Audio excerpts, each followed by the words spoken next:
बहुत समय पहले पहाड़ों और नदियों से घिरे एक छोटे से राज्य में राजा हरिराम और रानी विमला शासन करते थे। ये राज्य बहुत ही संपन्न और शांति प्रिय था।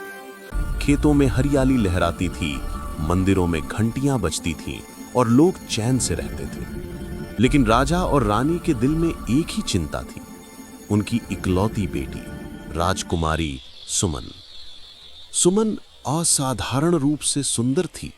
उसके लंबे काले बाल जब खुल जाते तो जैसे काली नदी की धारा बह रही हो। उसकी आंखें गहरी और निर्मल थीं और उसका चेहरा चांद जैसा चमकता था। लेकिन सुंदरता से भी बढ़कर वो दयालु और करुणामयी थी। वो अक्सर गरीबों में अन्न बांटती और पशु पक्षियों को दाना खिलाती। लेकिन जब सुमन बड़ी होने लगी तो राजा रानी के मन में एक चिंता ने घर कर लिया। उनकी बेटी की शादी किससे होगी? कौन होगा उसका वर? राज्य के ज्योतिषी ने बहुत पहले ही चेतावनी दी थी कि राजकुमारी के भाग्य में एक भारी बाधा है। उस भविष्यवाणी को सुनकर महल के लोग चुप हो जाते थे। ज्योतिषी ने कहा था, राजकुमारी का विवाह यदि किसी मनुष्य से होगा तो उसके पति की मृत्यु शीघ्र ही हो जाएगी। उसका दुर्भाग्य इतना प्रबल है कि वो अपने वर को निगल लेगा। किंतु यदि उसका विवाह पहले एक कुत्ते से किया जाए तो ये दोष समाप्त हो जाएगा। तभी उसे सच्चा और सुखी दाम्पत्य जीवन मिलेगा। ये भविष्यवाणी सुनते ही रानी विमला के चेहरे से रंग उड़ गया था।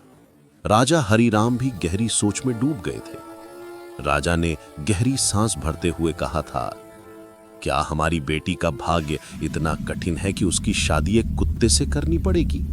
ये तो अपमानजनक होगा। लेकिन रानी ने धीमे स्वर में उत्तर दिया, अगर ये एक उपाय है उसकी जान और भविष्य को बचाने का, तो शायद हमें ये स्वीकार करना होगा। भविष्यवाणी की छाया पूरे महल में फैल गई। सुमन को जब ये बात पता चली तो पहले तो उसका दिल बैठ गया। बचपन से उसने अपने विवाह के सपने बुने थे, किसी वीर राजकुमार के साथ घोड़े पर सवार होकर आकाश में उड़ते रथ के नीचे सितारों की छांव में। लेकिन अब उसे कहा जा रहा था कि उसका पहला विवाह एक कुत्ते से होगा। उसकी सहेलियां जब महल के बगीचे में खेलती तो वो चुपचाप सोच में डूब जाती। एक दिन उसकी सबसे गरीबी दासी चंपा ने उससे पूछा, राजकुमारी, आप इतनी उदास क्यों हैं? आप तो सबकी हिम्मत है। सुमन ने आह भरकर कहा, चंपा, सोचो जरा, एक लड़की जिसका जन्म राजमहल में हुआ हो, जिसकी परवरिश राजकुमारी की तरह हुई हो, वही लड़की अपने विवाह मंडप में एक कुत्ते के साथ बैठे, ये कैसा भाग्य है? चंपा ने धीरे से उसका हाथ थामा और बोली, परंतु राजकुमारी, कभी कभी भाग्य कठिन परीक्षा लेता है। कौन जाने यही विवाह आपके जीवन में कोई बड़ा रहस्य या वरदान छुपाए हो। सुमन ने बहुत देर तक सोचा। वो जानती थी कि अगर उसने अपने माता पिता की बात न मानी तो उसका भविष्य अंधकारमय हो सकता है। आखिरकार उसने अपने मन को दृढ़ कर लिया। उस रात चांदनी में झील के किनारे खड़े होकर उसने प्रार्थना की, हे भगवान, मुझे हिम्मत दो। अगर ये मार्ग कठिन है तो मैं इसे अपनाऊंगी। मैं अपनी तकदीर से भागूंगी नहीं।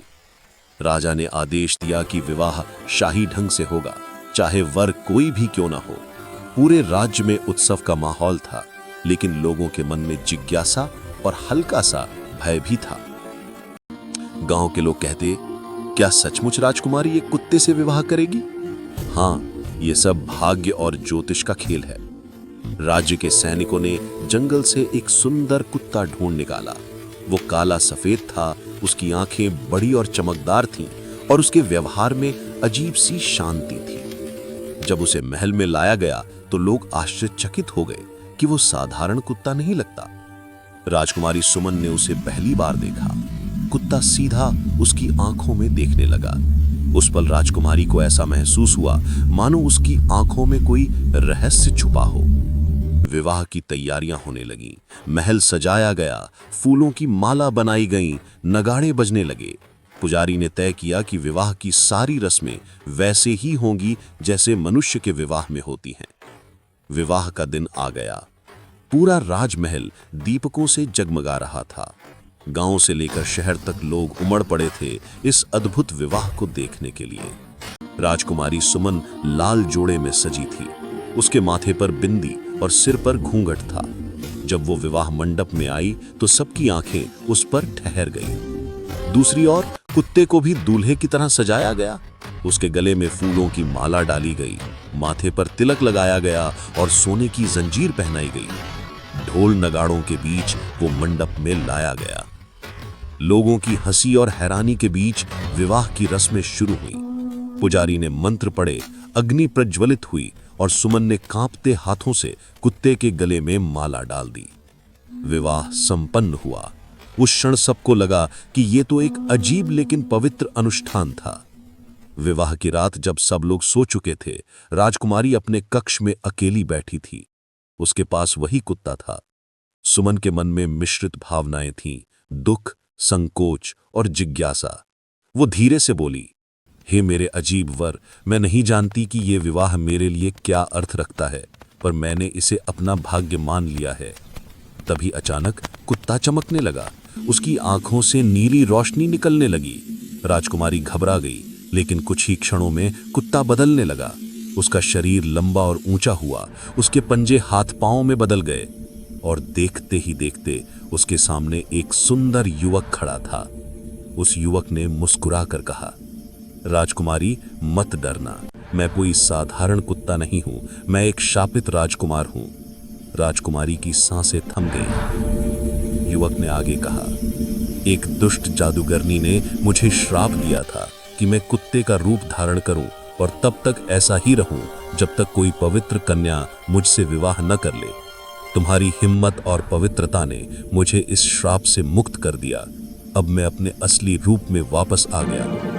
राजकुमारी की आंखों से आंसू बह निकले। सुबह जब राजा और रानी को यह चमत्कार पता चला तो वे पहले तो विश्वास नहीं कर पाए, लेकिन जब आदित्य ने उन्हें पूरा किस्सा सुनाया तो सबकी आंखें आश्चर्य से फैल गईं। राजा हरिराम ने कहा, हे देवता, ये तो हमारी बेटी का भाग्य था कि उसने इस शाप को तोड़ा। हमें गर्व है कि वो इतनी साहसी निकली। राज्य में उत्सव मनाया गया। लोग ढोल नगाड़े बजाने लगे। सब ओर खुशी फैल गई। लेकिन हर कहानी में खुशी के साथ साथ छाया भी छुपी होती है। दूर पहाड़ों के पार एक अंधेरी गुफा में वो जादूगरनी रहती थी जिसने आदित्य को श्राप दिया था। जब उसे जादू की तरंगों से पता चला कि उसका श्राप टूट गया है तो उसकी आंखों में आग जल उठी।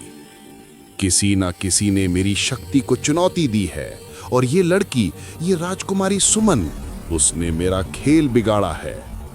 जादूगरनी ने काले बादलों को बुलाया और शपथ ली, मैं उनका सुख चैन नहीं रहने दूंगी। शादी के कुछ दिन बाद ही महल के बगीचों में अजीब घटनाएं होने लगीं। फूल मुरझाने लगे, तालाब का पानी सूख गया और रातों को महल की दीवारों से परछाइयां निकलने लगीं। एक रात सुमन ने देखा कि महल की खिड़की से बाहर एक काला धुंधलका फैला हुआ है। धुंध में से एक भयानक आकृति निकली, वही जादूगरनी। उसने कर्कश हंसी में कहा, राजकुमारी, तूने मेरा श्राप तोड़ा है, पर अब मैं तुझे और तेरे पति को चैन से जीने नहीं दूंगी। सुमन ने डरकर आदित्य को जगाया। आदित्य ने तलवार उठाई, लेकिन जादूगरनी धुएं में बदलकर गायब हो गई। अगली सुबह आदित्य ने कहा, अब हमें उसका सामना करना ही होगा। वो हमें तब तक चैन नहीं लेने देगी जब तक हम उसके श्राप का स्रोत नष्ट ना कर दें। सुमन ने दृढ़ स्वर में कहा, अगर ये लड़ाई हमारी है तो मैं भी तुम्हारे साथ चलूंगी। राजकुमार और राजकुमारी अपने सैनिकों के साथ जंगल की ओर निकल पड़े। वे घने पेड़ों, ऊंचे पहाड़ों और गहरे दर्रों से गुजरे। रास्ते में उन्हें कई कठिनाइयों का सामना करना पड़ा। भयंकर तूफान, जंगली जानवर और रहस्यमयी आवाजें।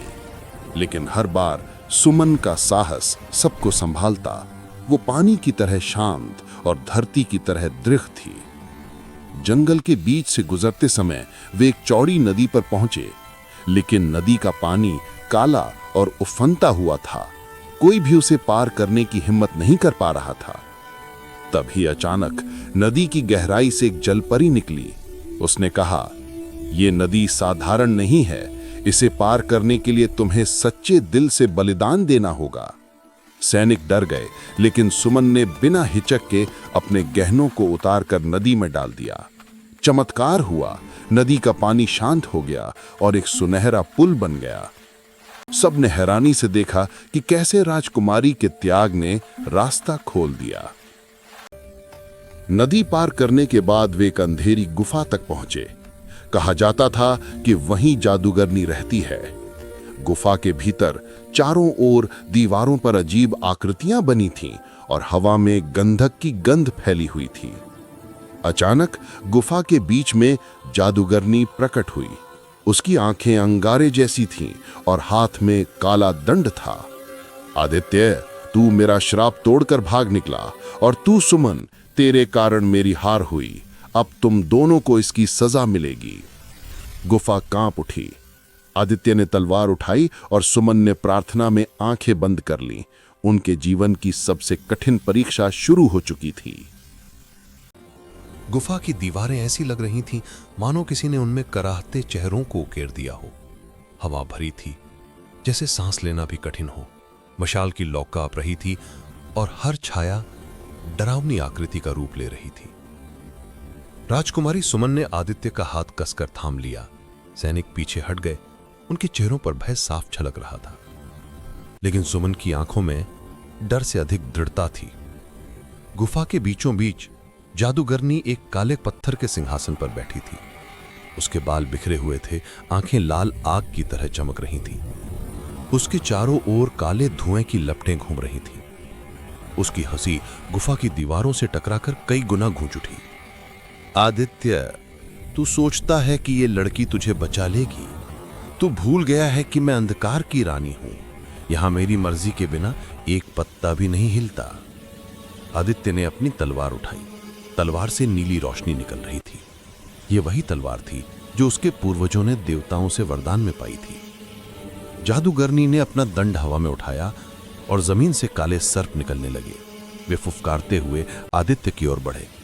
आदित्य ने एक एक कर तलवार से उन सर्पों को काटा। तलवार की नीली चमक से अंधेरा हटने लगा, लेकिन हर बार जब एक सांप मरता, उसकी जगह दो नए सांप पैदा हो जाते। सैनिक चिल्लाए और भागने लगे, लेकिन सुमन आगे बढ़ी। उसने अपने गले से माला उतारी और मंत्र बोलते हुए आग में डाल दी। अचानक उन सर्पों का विष बुझ गया और वे धूल में बदल गए। जादूगरनी चीखी, तूने मेरी पहली सेना नष्ट कर दी, लेकिन मैं हार मानने वाली नहीं हूं। अब जादूगरनी ने अपनी आंखें बंद की और मंत्र पढ़ा। गुफा में धुंध फैल गई। उस धुंध में राजकुमारी ने देखा, सामने उसका पिता और मां खड़े हैं, रो रहे हैं। सुमन, लौट आओ, यह रास्ता मौत की ओर है, हमें अकेला मत छोड़ो। सुमन का दिल कांप गया, आंसू उसकी आंखों में आ गए। वह उनकी ओर बढ़ने लगी, लेकिन तभी आदित्य ने उसका हाथ थाम लिया और कहा, सुमन, याद रखो, यह सब भ्रम है। तुम्हारे माता पिता अब सुरक्षित हैं। ये जादूगरनी की चाल है। सुमन ने गहरी सांस ली और आंखें बंद करके भगवान का सम्मिरण किया। जब उसने फिर आंखें खोली तो माता पिता का भ्रम गायब था और वहां सिर्फ काला धुआं था। जादूगरनी फिर हंसी, ठीक है, इस बार तुमने खुद को बचा लिया, लेकिन हमेशा नहीं। गुफा के बीचों बीच एक विशाल पत्थर था। उस पर एक चमकदार रत्न जड़ा था, वही जादूगरनी की शक्ति का स्रोत। आदित्य ने देखा और समझ गया, अगर हम इस रत्न को नष्ट कर दें तो जादूगरनी की शक्ति खत्म हो जाएगी। लेकिन जादूगरनी दहाड़ उठी, इस रत्न को कोई साधारण तलवार नहीं तोड़ सकती। इसके लिए किसी को अपने प्राणों का बलिदान देना होगा। सुमन ने बिना देर किए कहा, अगर किसी का बलिदान चाहिए तो मैं तैयार हूं। आदित्य चौंक गया, नहीं सुमन, मैंने तुझे पाने के लिए इतना संघर्ष किया है, मैं तुझे खो नहीं सकता। लेकिन सुमन की आंखों में दृढ़ता थी। उसने हाथ जोड़कर कहा, अगर मेरा जीवन ही इस अंधकार को समाप्त कर सकता है तो यही मेरा सच्चा कर्तव्य है। सुमन पत्थर के पास गई और उसने प्रार्थना की।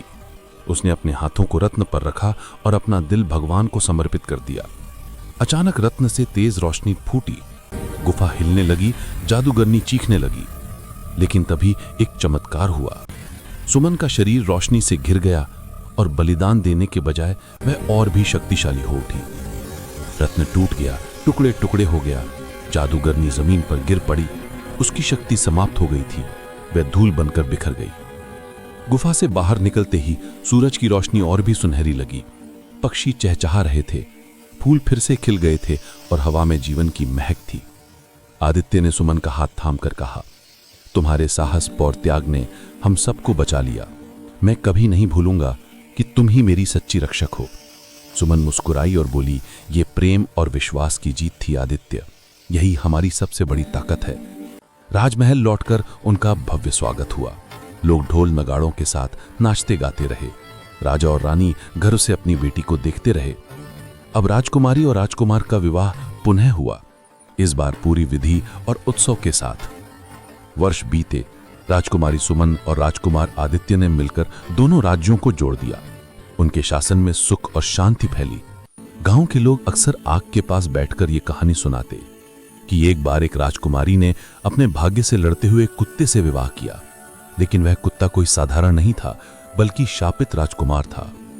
और उस लड़की के साहस और प्रेम ने अंधकार को हरा दिया और बच्चे मंत्रमुग्ध होकर सुनते।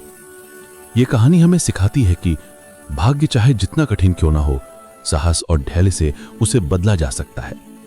सच्चा प्रेम बलिदान से परे होता है और सबसे जरूरी, कभी भी डर या भ्रम के आगे हार नहीं माननी चाहिए।